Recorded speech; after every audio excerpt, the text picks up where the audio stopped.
జై శ్రీరామ్. నమో వెంకటేశ. మీ చౌదరి వాస్తు ప్లానర్ మీ చంద్రశేఖర చౌదరిని మాట్లాడుతున్నాను. ఫ్రెండ్స్, ఈ ఇండ్లు చూడండి, దాదాపు 10 సెంటర్లో ఉంటుంది ఈ ఇండ్లు. ఈ ఇండ్లు ఒక పెద్ద పారిశ్రామికవేత్తది. అయితే ఈ ఇండ్లు చాలా ఇబ్బంది పెడుతుంది. ఇండ్లు ఇది కూడా ఇది బాత్రూమ్, ఇది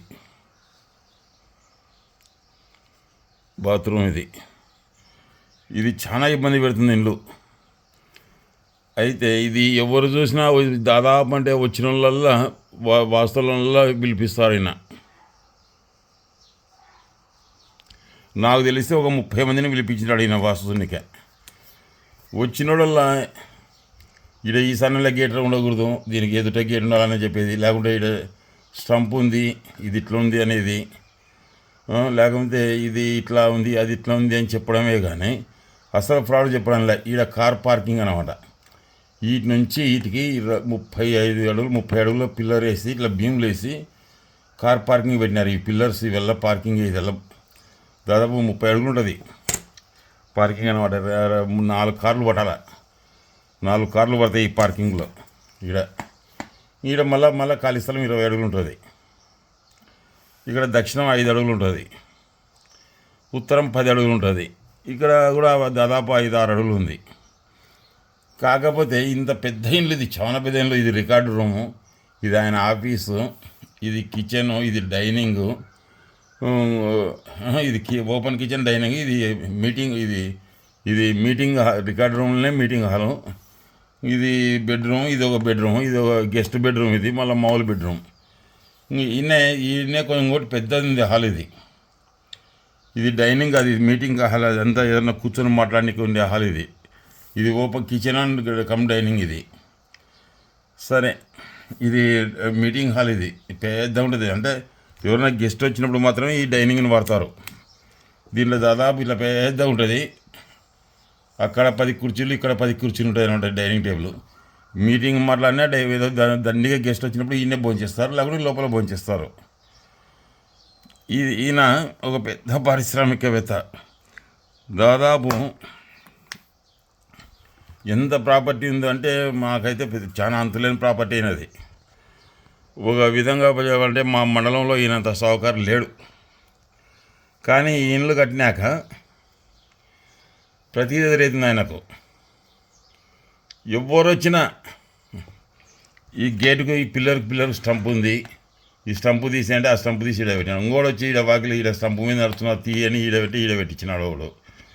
ఇంకోటి వచ్చి ఈ గేట్ ఈడ పెట్టాలంటాడు. వచ్చినోడల్లా దీని ప్రాబ్లం ఎవడో చెప్పడం లేదు. సార్ ఇట్లా కాదు, ఇట్లా అంటే ఇంటి పిల్లలు దయం లెక్క కానీ వస్తుంది అన్నమాట. 24 గంటలు అయితే నేను ఆయన ఎప్పుడూ ఆయన అమ్మడి కనుసనలనే ఉంటా, కానీ బాగా చిరపరిచితుడు నాకు.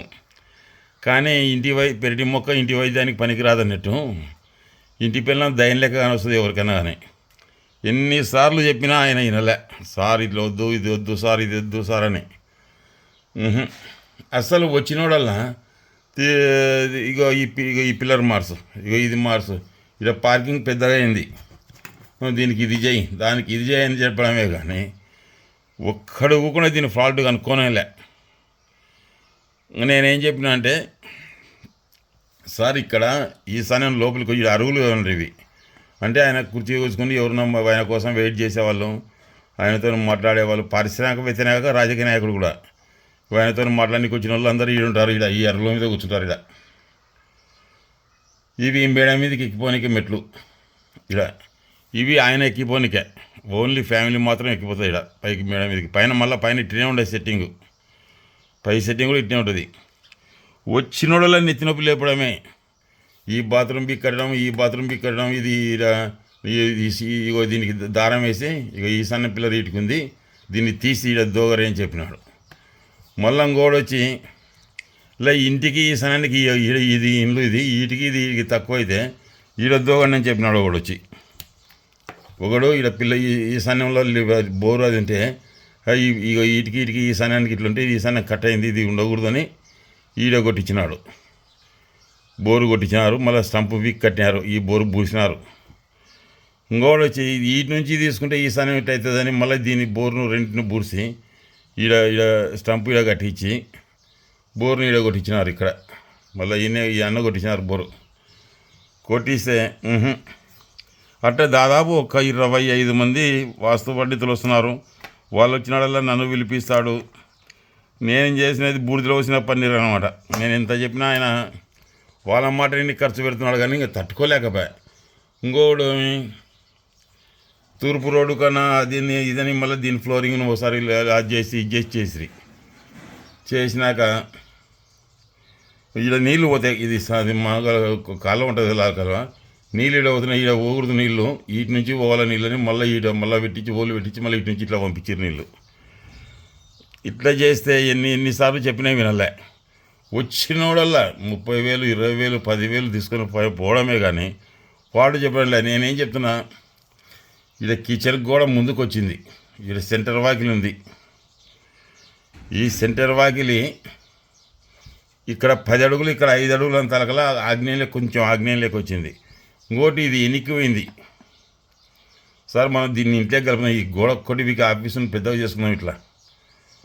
నా మాటను అని ఎంత చెప్పినా వీళ్ళు చెప్పేది. ఈ మెట్లు ఇక్కడ ఆగ్నేయం పెరిగినాయి సార్. ఈ మెట్లు దీన్ని కట్ చేసుకొని లోపలికి చేసుకోవాలి మెట్లు. ఇది వీటి నుంచి ఇట్లా పోతారన్నమాట పైనకి. ఇది ఆగ్నేయం ఉన్నాయి. ఇదెల్లా ఈ పార్కింగ్ వల్ల పైన ఇది మళ్ళీ ఆఫీస్ రూమే అనమాట. కిందనేమో పార్కింగ్, పైన ఆఫీస్ రూమ్లు ఉంటాయి. దీని లేకుండా చెప్పిన. ఇంకోటి ఇక్కడ నా లెట్రిన్ బాత్రూమ్లో ఇక్కడ పెట్టినాడు ఈయన. ఇది పని వాళ్ళకు పెట్టినాడు. అంటే ఇక్కడ వాయువం కట్ అయినట్టే కదా. వాయువు ఇది అంటే దీనిలో డోర్లు బయటకు ఉంటాయి. దీనిలో డోర్లు బయటకు ఉండి ఉన్నప్పుడు ఇది ఇది బయటికి ఉన్నప్పుడు ఇది నైరుతి పెరిగినట్టే కదా. ఈ నైరుతి పెరిగినలో ఈయన ఒకసారి చేయని నేరానికి జైలుకు పోయొచ్చా. లేనిపోని కేసులు పడా. 3 ఫ్యాక్టరీలు నిలబడిపోయినాయి. 4 నిలబడిపోయినాయి ఫ్యాక్టరీలు. కొంత పొలం అమ్మా. ఇంకా పెద్ద న్యూసెన్స్ తయారైనాక ఆయన ఇది ఏదో కొడుకు ఏదో పెద్ద ఉద్యోగం వచ్చింది కాబట్టి, అది కొడుకు ఏదో లవ్ మ్యారేజ్ చేసుకున్న పెద్ద ఉద్యోగం వచ్చింది కాబట్టి ఆయన సరిపోయా.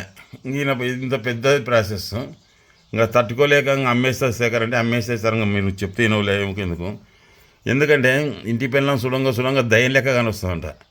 నేను 10 సంవత్సరాల నుంచి ఆయన చెవిలో జోరీగా లెక్క చెప్తుంటే కూడా ఆమెకు చెప్పిన, అమ్మ నువ్వు పుస్తకం చూడమ్మా, పెళ్ళైన ఆడపిల్లకి ఇబ్బంది కలుగుతుంది చూడు అని పుస్తకం ఉంటే అవి అట్నే ఉంది అని.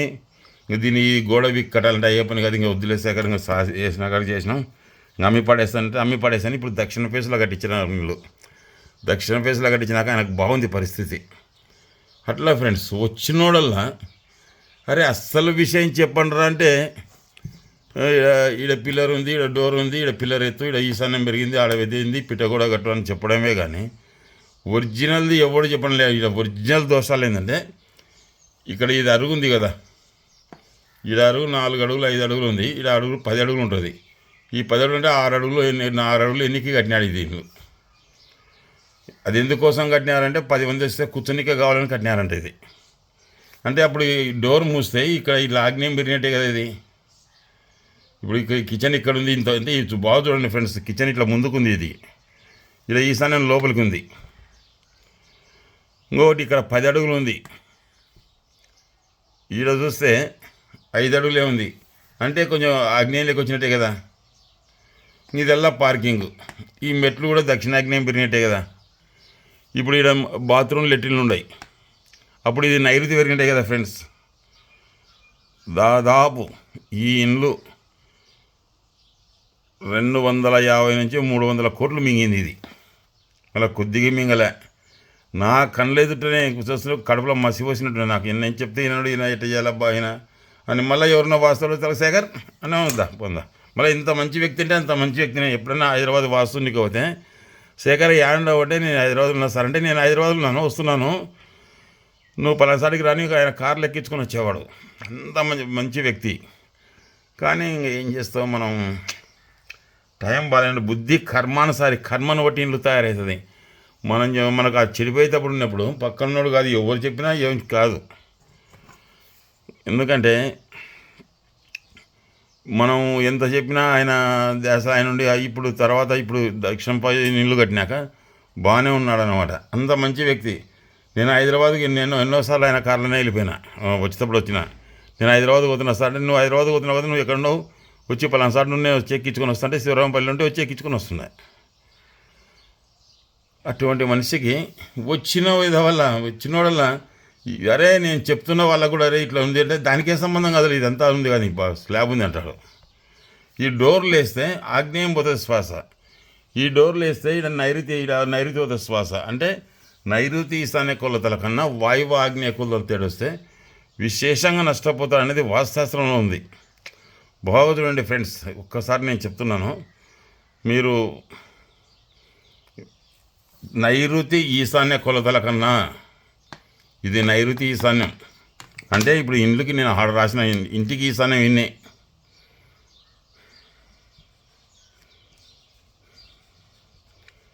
ఇంటికి ఈశాన్యం విన్నే. నైరుతి ఈశాన్య కొలతల కన్నా ఇట్లా వాయువాగ్నేయ కొలతలు తేడొస్తే విశేషంగా నష్టపోతారు.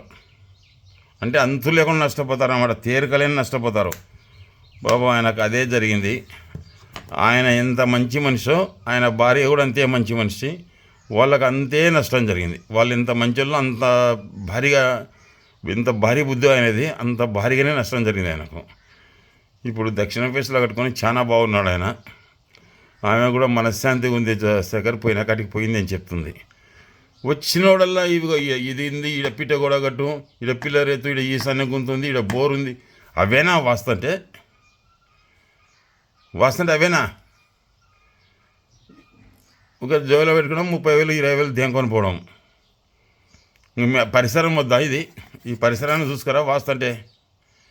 లోపల పరిస్థితులు ఈడ వాయువులో బాత్రూమ్ ఉంటే అప్పు చేయడం తెలియదు, దిద్దడం తెలియదు, మానసికంగా ప్రశాంతంగా ఉంటుంది.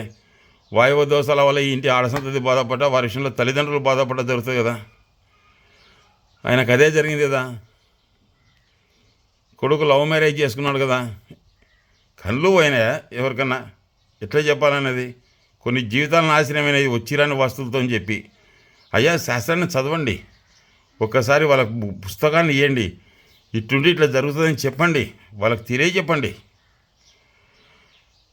ఫ్రెండ్స్, నేను ఎవరింటికి పోయినా శాస్త్రం ఇట్టుంటే ఇట్లా జరుగుతుంది, మీరే చదువుకోండి, మీరే కట్టుకోండి అని చెప్పి అవసరమైతే బుక్ ఇచ్చేస్తాను నేను. ఎందుకంటే ఏ ఇంటి స్త్రీ నన్ను సంతోషంగా నా మొహం చూసి నన్ను దీవిస్తుందో అదే నాకు 10 లక్షలు. వాళ్ళు ఇచ్చే డబ్బులు అయిపోతాయి, ఖర్చు అయిపోతుంటాయి. కానీ వాళ్ళు ఇచ్చే దీవెనలు నేను, నా పిల్లలు, నా వంశమే సుఖపడుతుంది. ఎందుకంటే కలకంటే కన్నీరులకనే సిరిగింటుండదు. ఎందుకంటే ఆ ఇంటి స్త్రీ ఈ ముండా కొడుకును మోసం చేసిపోయి మమ్మల్ని తినిపోయాడు, ఈ నుంచి మేము నాగమైతేమని వాళ్ళ మీద ఒక్కసారి చెప్పించిందంటే నేను, నా పిల్లలు, నా వంశమే బాధపడుతుంది. ఈమె అన్న చెప్పిపోయినాక మాకు బాగుంది అని వాళ్ళు ఏమైనా సంతోషంగా నన్ను దీవించినారంటే నేను నా వంశమే సుఖపడుతుంది. ఎందుకంటే వీళ్ళ దీవెనలే మనకు శ్రీరామరక్ష, వీళ్ళ దీవెనలే మనకు శాశ్వత శ్రీరామరక్ష. వీళ్ళు ఇప్పుడు డబ్బులు తీసుకొని పోయి వీళ్ళని మోసం చేసి పోతే వీళ్ళకు కోపం, వీళ్ళకు బాధ కలిగిందనుకో వంశక్షయం కలగక తప్పదు. కాబట్టి దీవింప వైరాగ్య దివ్యసౌఖ్యంబియే నోపకడగా చేసి నొడబడుతురా పైపైన సంసార బంధంలో కట్టేవు నా పలుకు చెల్లున నారాయణ అని దేవుని నమ్మి చెప్పండి వాస్తు. అంతేగాని ఊరికే చెప్పేది కాదు. నాకైతే ఇంటికి వచ్చినప్పుడల్లా ఎంత బాధ కలుగుతుంది, అంత బాధ కలుగుతుంది.